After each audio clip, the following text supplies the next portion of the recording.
Olá, este é o blog Civil Imobiliário. No vídeo de hoje eu tenho o grande prazer de novamente estar recebendo no nosso blog o professor Álvaro Vilaça.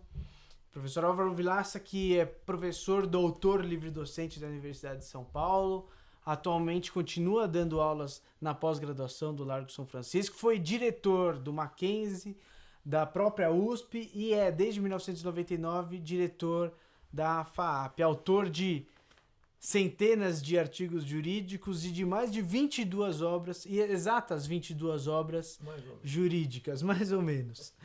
Professor, obrigado por novamente estar nos recebendo. Hoje eu gostaria de tratar um pouco a respeito do direito de família.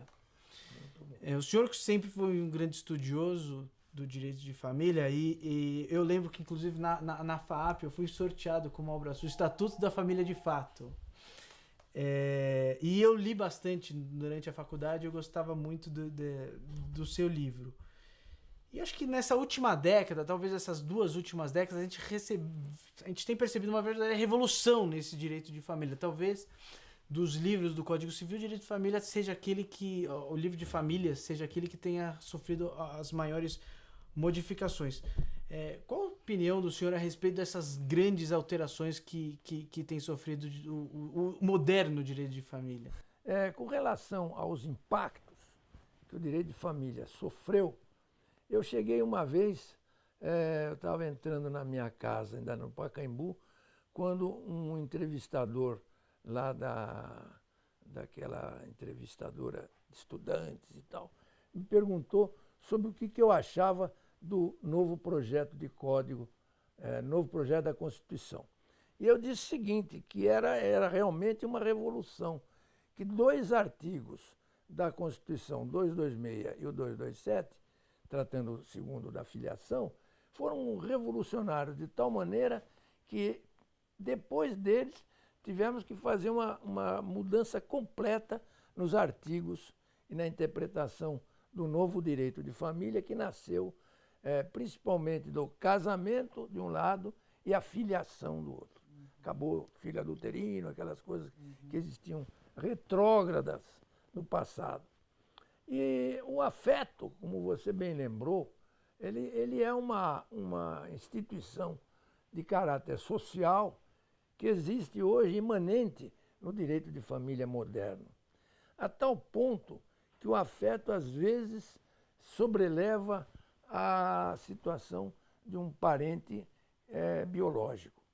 Essa situação decorre do fato de que o direito moderno de família se preocupa mais com a pessoa. Ninguém está preocupado com grandes deveres. Você dever de coabitar, dever de pagar pensão. O que se busca é não só o elemento material, econômico, e sim a participação afetiva, porque é nela que nós vamos ter o futuro do nosso país, as novas personalidades e as integralidades, eu chamo assim, de novas famílias com novas situações de afeto que não recebem um afeto artificial, mas um afeto humano. De maneira que, nesta altura, o afeto acaba, às vezes, sobrelevando ou sendo mais importante do que a paternidade biológica. Muitas vezes, o pai abandona uma família e, às vezes, uma mulher grávida depois nem fica sabendo, conhecendo o filho. Vai conhecer depois não sei quantos anos. Então, num caso desse, a paternidade afetiva é muito importante, porque será pai da criança aquele que se dedicou, que paga os estudos, que procura dar instrução, aquela instrução primária que todo pai de família dá a seu filho e tal, mostrando os caminhos da vida, né? E assim, esse instituto fica quase que insubstituível. Porque se não existir esse pai, vamos chamar afetivo, a criança fica desprotegida. Ela vai ficar só com a mãe trabalha, tem isso, tem aquilo. E às vezes também não tem aquela figura paterna que é indispensável na formação do espírito dos jovens, né? E aí a grande pergunta que se faz é: qual é o mais importante? um ou outro. E nós chegamos à conclusão que os dois são importantes. Daí o nosso projeto lá no IASP, no sentido de fazer uma tentativa de formular uma legislação, no sentido de que esses duas situações jurídicas sejam admitidas. O registro da paternidade biológica, porque pela Constituição todos têm direito à sua identidade. Então amanhã o filho vai falar, eu quero saber quem é meu pai e tal. Então ele tem direito de fazer isso. Então, evitando esse processo futuro, o próprio pai registra o filho. E o pai afetivo também, às vezes, é companheiro da mulher, que teve esse filho com o terceiro, com o pai biológico. E aí, então, ela faz havendo um duplo registro. Então, vamos dizer, os que são contra. Mas isso aí vai ficar uma balbúrdia. O pai, dois pais. O pai é aquele que se dedica com a tarefa e com a função de pai. Se os dois fizerem isso, ótimo. Porque o problema é que os dois se interessam por uma pessoa. E quanto mais gente se interessar pela pessoa, mais ela cresce sadia, com espírito são. E assim ela não precisa buscar a origem da paternidade biológica e pode ter o seu pai afetivo, que é aquele que sabe cuidar da criança. Muitas vezes o pai não quer saber do filho. Então o que acontece? Às vezes a mulher comete um ilícito, um adultério, uma coisa assim, e o pai não quer saber do filho. É bastardo, aquela história toda. E então o que acontece? Acontece que o filho fica assim abandonado e o pai biológico tem que prestar alimentos, assistência, presta alimentos, e é o dever dele de pagar alimentos, etc., de cuidar da criança. Porque o amor não pode nascer por lei. Vem uma lei e diz, não, o pai afetivo tem que amar o filho, o pai biológico tem que amar o filho. Quer dizer, é uma situação que não tem cabimento a lei mandar no sentimento humano. Mas o que é importante é que as duas situações funcionem. Quem melhor se der com o filho, o juiz saberá distinguir as situações e mostrar realmente qual é que é melhor para o interesse do menor. Porque pelo Estatuto da Criança e do Adolescente, tudo hoje depende do menor. Não adianta ficar brigando com os marmanjos, pai daqui, pai de lá. O problema é o que é melhor para o menor. Às vezes, ele não fica nem na guarda do pai biológico e nem na guarda do pai afetivo. O juiz pode achar que um tio, por exemplo, um avô, pode ter muito mais comunicação e ser, vamos dizer, mais útil à formação espiritual da criança. Professor, eu gosto muito do embate que às vezes existe entre o pai, né, o DNA, ou a consanguinidade, e o afeto, né? Em alguns casos, no blog também, a gente cria alguns debates no seguinte sentido. Vamos imaginar a situação de um pai que imagina ser pai e que dá amor, ama muito o seu filho durante 15 anos. Ele deu afeto a esse filho durante 15 anos. Mas com 15 anos ele descobre que, na realidade, ele não é o pai, não é o pai de sangue daquela criança. Porque, na verdade, ele era traído, a sua esposa o traía. E com 15, quando o filho está na idade de 15 anos, ele resolve, por bem, de ingressar com uma ação negatória de paternidade, não obstante ter dado afeto para a criança durante todos esses anos. O senhor acha que seria... Qual a opinião do senhor a respeito disso? O pai afetivo, que durante todos esses anos deu afeto à criança, pode, em determinado momento, em virtude de ter sido talvez enganado pela mãe, ele pode negar a sua paternidade em virtude desse fato? Olha, o tema é muito polêmico, é muito relativo, porque se a pessoa é pai afetivo até o fim, né? Quer dizer, não é o saber que o filho é de um outro, então vai surgir a figura do pai biológico. Se ele entrar com uma negatória de paternidade, o que acontece é que o filho fica sem pai, a não ser que se saiba na época quem é o pai biológico e com um exame de DNA se prove que aquela criança é desse pai. Então, o encargo de sustentar o filho passa ao pai biológico registral. E também corre a ideia de que o pai registral pode não ter o afeto que o outro deu para a criança. Eu acho totalmente fora da realidade uma pessoa que tem afeto 15 anos e depois entra com uma ação negatória de paternidade, ele já sabia, pensava que fosse o pai, então ele está dando mais valor ao pai biológico do que ao pai afetivo, que ele foi durante esse tempo todo. Ou ele tem afeto ou não tem afeto. Claro. O problema da mulher, descobrir que a mulher cometeu adultério e tal, isso para mim é de somenos importância. O importante é o afeto. Se ele for verdadeiro, ele deve continuar sempre. Professor, muito também a gente discute na própria comissão de ASP a respeito da multiparentalidade. O senhor já disse, a respeito da sua opinião, que se não há, se o pai biológico que descobre, em um determinado caso, que ele tem um filho e o pai afetivo é outro, mas pretende manter a sua qualidade de pai registral, se ambos se dão bem, se ambos querem o registro da criança, e isso é no melhor interesse para ela, o senhor, portanto, acredita que pode haver dois registros? Pode haver dois registros, e aí, no caso do exercício da paternidade, o juiz vai fazer a distinção qual é que é o mais, vamos dizer, mais paterno, mais afetivo com a criança. Sempre em benefício da criança, como eu disse. Porque a paternidade, também repito, ela é boa, é bom que se estabeleça a paternidade biológica, porque sempre se está satisfazendo um direito constitucional de todo ser humano de ter a sua identidade. Então, ela tem a identidade, quer saber quem é o pai, quem é a mãe. Tudo isso pode acontecer. Agora, o problema é que, às vezes, o cara com 50 anos, né, porque morreu o pai biológico, né, vem com a história de que ele quer ser filho e tal.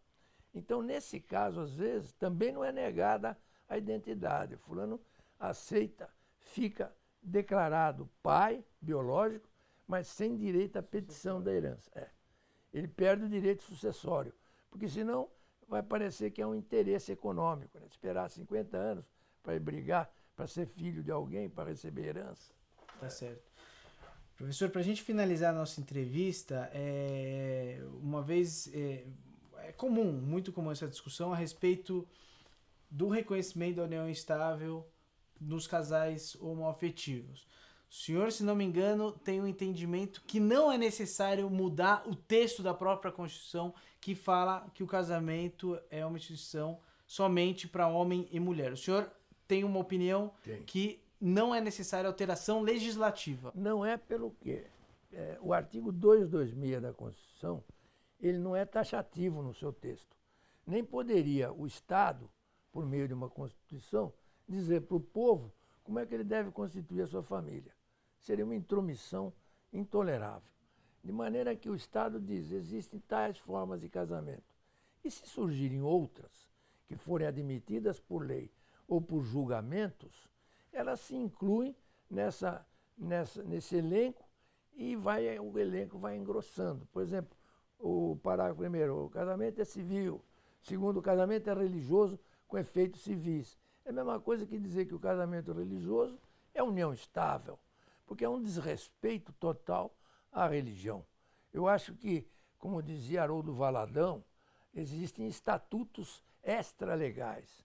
É assim, estatutos religiosos, Torá, o Código Canônico.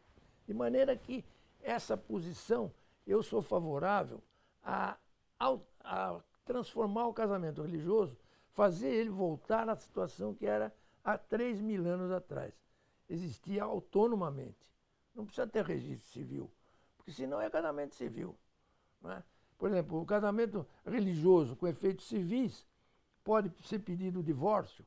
O efeito civil no casamento religioso é católico. a religião católica é contra o divórcio. Então fica uma situação desagradável. Eu vou ter que dar o divórcio porque ele tem efeitos civis, é casamento civil. Então um casamento religioso é atrapalhado pelo casamento civil. Depois vem a união estável, que é realmente a união estável entre homem e mulher. Eu não acho que possa existir união estável entre o mesmo sexo. O que existe e que foi admitido é casamento entre o mesmo sexo. É uma outra figura jurídica. Só que quando a matéria foi discutida no Supremo Tribunal Federal, eles aplicaram analogicamente a lei da união estável, né?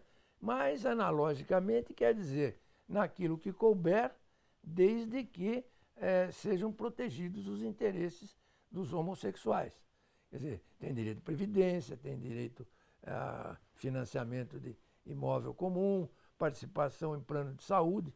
Isso é muito importante, que todos, de que forma seja a família, têm direito a essa proteção do Estado.